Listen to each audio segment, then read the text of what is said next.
let's render value on a sphere. I do recommend having your value ramp on the page with your forms, so you have an opportunity to look at the transition value. After you quickly sketch out your simple spheres, what you do want to do is, and hopefully you have already taken a look at all the fundamental concepts of building, of casting shadows and how lighting works in perspective. Because once you understand that, then you'll understand the basics of, if I'm dealing with an exterior light, like a sunlight, all of my shadows, the rays that are going to be cast are going to be parallel. So casting shadows from a sunlight is probably one of the easier value systems that you can do, because the shadow is going to basically be a very simple, or a flatter version of the form of the object. And it's usually, if you cast the light, you'll see that where it intersects on either side of that spherical volume is where you're going to cast the rays onto the ground. You find your core shadow, and then you just start building transition, exactly like when you did the value ramp. What you're doing is you're just starting at the point of where you need your value range, and then you're building layers of value. You're almost never trying to nail this on the first pass. So you can see there's turning the paper, and then going in using the side of the pencil initially, and then turning to the tip of the pencil to really build up that core shadow. Keep in mind that the important part of this in terms of concepts and principles is that that core shadow is the separation between your light side and your shadow side. So once you hit that core shadow, you're saying that this is going to be the darkest value that I'm going to be placing on this object. So when we start looking at artificial light sources, usually artificial light sources, the shadow casting has distortion.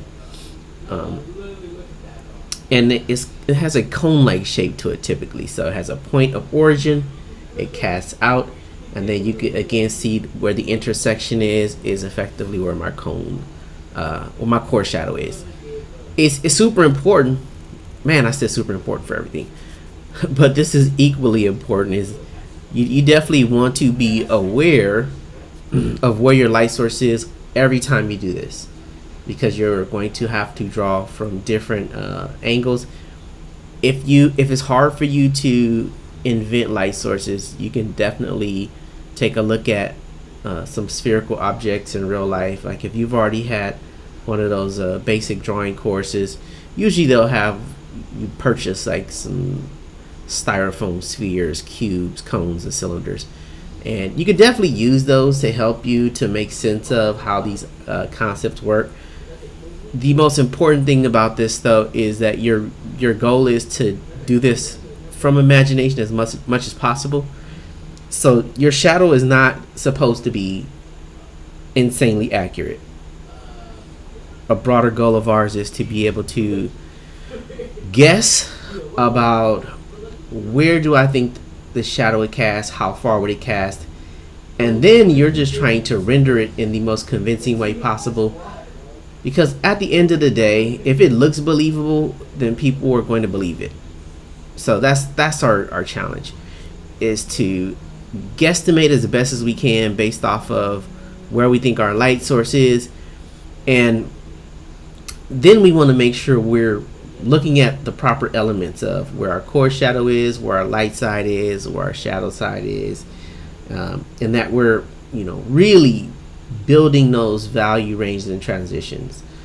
When you do this, you do want to make sure you're retaining some of the paper for your highlight, because we're not using the white pencils just yet. Right now, this is an exercise in discipline and concentration and focus, and so we're not trying to save drawings with the white pencil yet. We will introduce it, and that will give us another range of value to work with. But that's the principle and concept that work.